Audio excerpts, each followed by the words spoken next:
Let me start with something that sounds contradictory but isn't. Vegas is not dead in the sense that the lights are off or the crowds have vanished completely.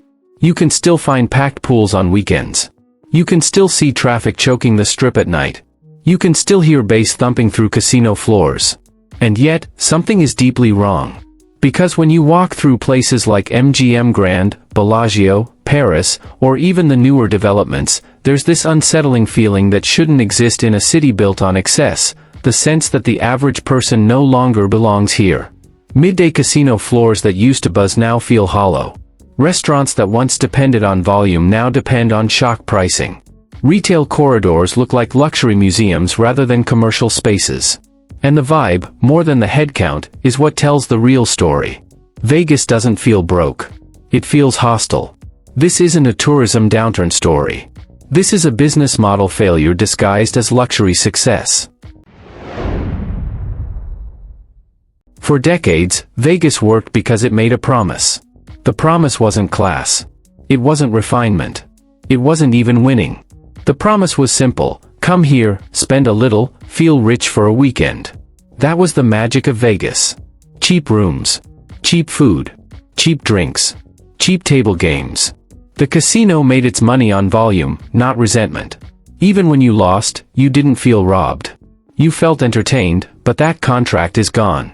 Today, a room advertised at $39 turns into $226 once fees are added.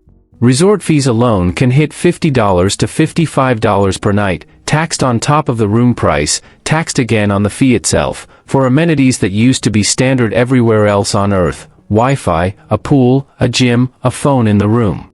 Some hotels now charge extra just to check in early to a room that is already ready.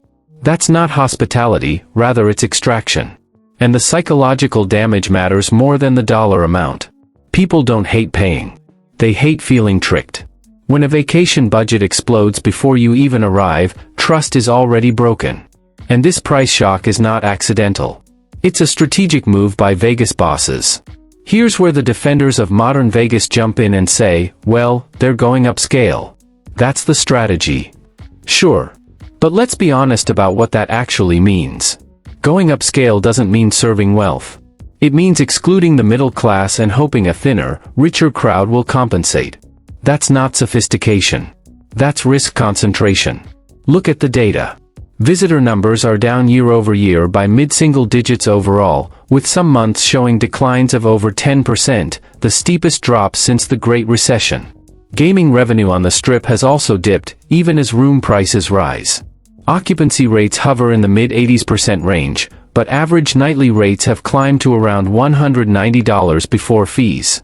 Less people. Higher prices. Angrier customers. That math only works until it doesn't. Because when you raise prices faster than confidence, you're not filtering customers by wealth. You're filtering them by tolerance for being disrespected. You want a clean signal that something is broken? Look at food. Breakfasts that cost $50. Cheeseburgers at $32. 3 meatballs for $24. 6 chicken wings for $19. A fruit cup for $7. A can of Coke for $5. A Miller Lite and a vodka soda for $40.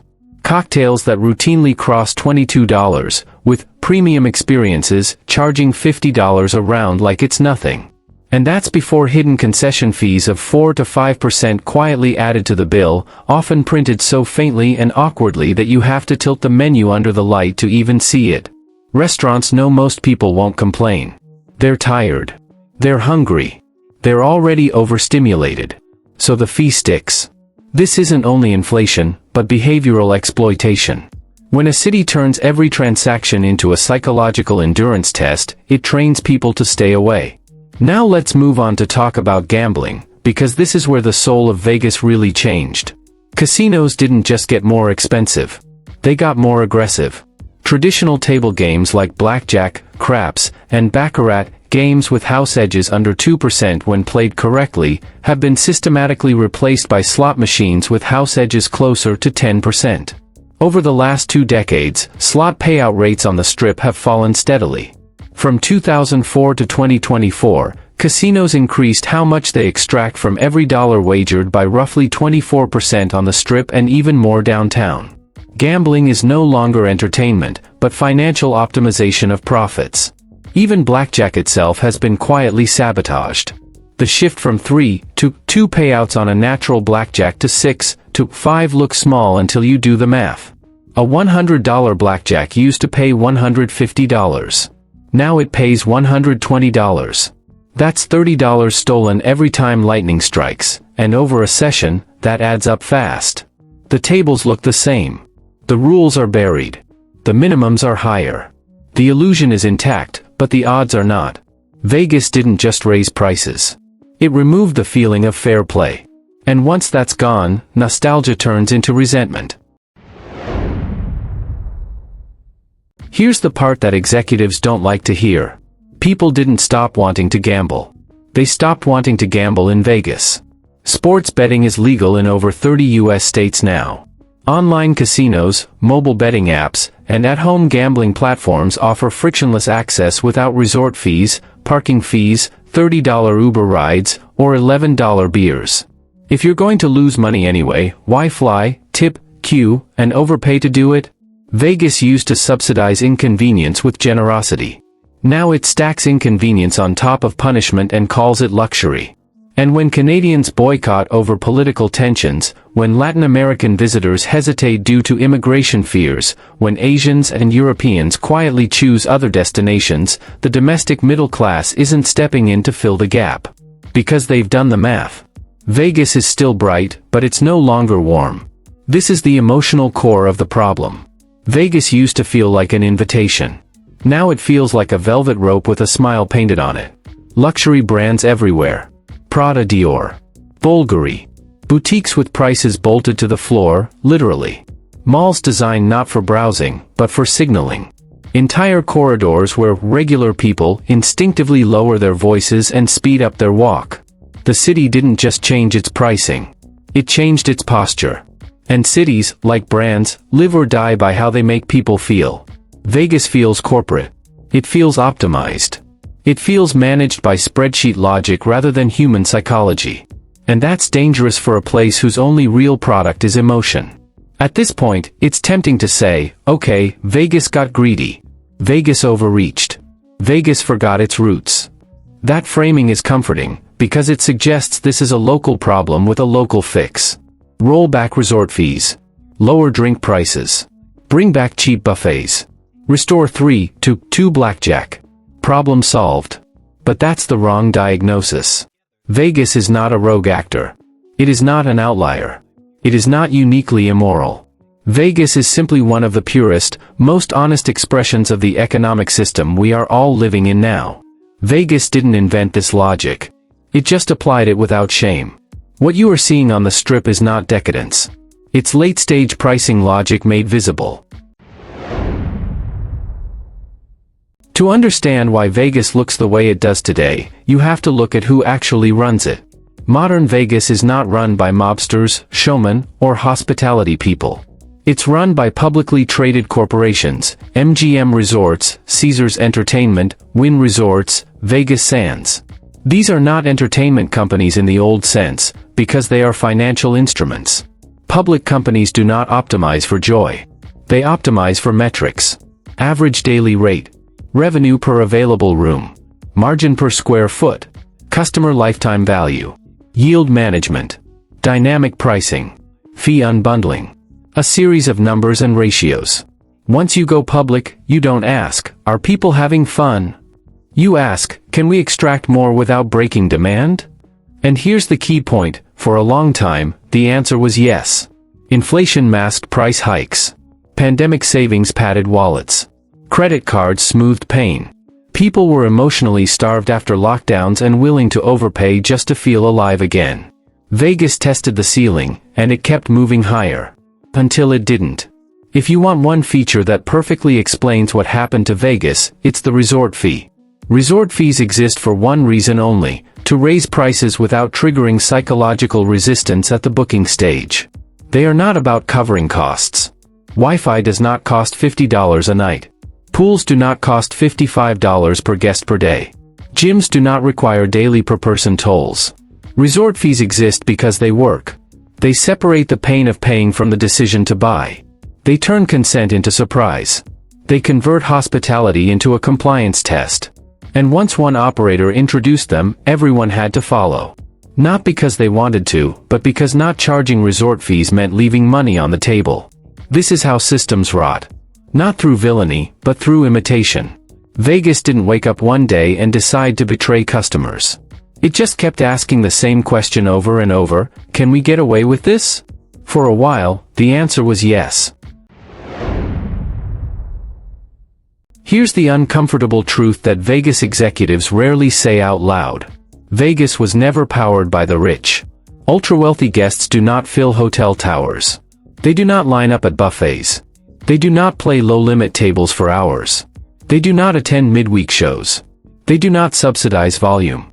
Vegas was powered by the aspirational middle class, people with enough money to travel, enough insecurity to gamble, and enough optimism to believe the trip was worth it. That group is under pressure everywhere. Real wages, adjusted for inflation, have barely moved in decades. Housing costs have exploded. Healthcare is a permanent anxiety. Retirement feels theoretical. Credit card balances are rising again. Savings rates are falling. In that environment, Vegas didn't just raise prices. It raised risk. A Vegas trip used to feel like a controlled indulgence. Now it feels like a financial gamble before you even hit the casino floor. And once a vacation feels like a bad bet, people stop making it. Defenders of the current model always fall back on the same argument: Vegas is becoming a luxury destination. But here's the flaw in that thinking. Luxury works when it is scarce, intentional, and selective. Vegas luxury is none of those things, because when everyone goes luxury, luxury becomes noise. When luxury malls sit half empty, they don't signal exclusivity. They signal misalignment. When every steakhouse charges $120 for a dinner, price stops being a filter and starts being a warning. True luxury doesn't nickel and dime. It doesn't hide fees. It doesn't make guests feel stupid for not reading the fine print. It overdelivers quietly. Vegas does the opposite. It charges like luxury and behaves like budget extraction. That hybrid is lethal. If this story feels familiar, that's because you've seen it before. Airlines stripped legroom, added baggage fees, charged for seat selection, and turned flying into an endurance test, until people began actively hating the experience. Streaming services raised prices, fragmented content, introduced ads, and removed libraries, until users felt scammed rather than entertained. Gaming companies monetized loot boxes, battle passes, and psychological hooks, until players burned out. Vegas followed the same playbook: unbundle everything, charge for everything, optimize everything. And just like those industries, it's discovering the same limit: you can extract trust faster than you can rebuild it. So Vegas didn't lose to other cities, but it lost to staying home. This is the part that really matters. Vegas is not just competing with Macau, Miami, or Nashville. It's competing with couches, apps, and domestic boredom management. Why spend $3,000 for a weekend of stress when you can gamble on your phone, stream premium content, order good food, and sleep in your own bed? Vegas used to justify inconvenience with generosity. Now it offers inconvenience plus punishment, and that's not a sustainable equation. Zoom out one last time, and the pattern becomes clear. Anything that once relied on joy, leisure, or human warmth is being slowly converted into a pricing algorithm. Travel, dining, entertainment, education, dating, even friendship, mediated by apps and subscriptions. Vegas just happens to be the place where this logic is most visible, because it removes the pretense. It shows you the bill. And when people see the bill clearly enough, they start to ask a dangerous question: what am I actually paying for? If the answer is stress, friction, and regret, no amount of branding can save you. Vegas will not disappear. Too much infrastructure. Too much sunk cost. Too much cultural gravity. But the version of Vegas that treats every guest as a line item rather than a participant is living on borrowed time. At some point, someone will break ranks. Someone will lower friction instead of raising prices. Someone will remember that people don't come to Vegas to be optimized. They come to feel lucky. And luck, once lost, is very hard to fake. Vegas didn't forget how to entertain. It forgot why people came in the first place. And until it remembers that hospitality is not extraction, and fun is not something you can spreadsheet into existence, the lights will stay on, but the magic will keep fading. Not with a crash, but with a quiet, unmistakable loss of desire.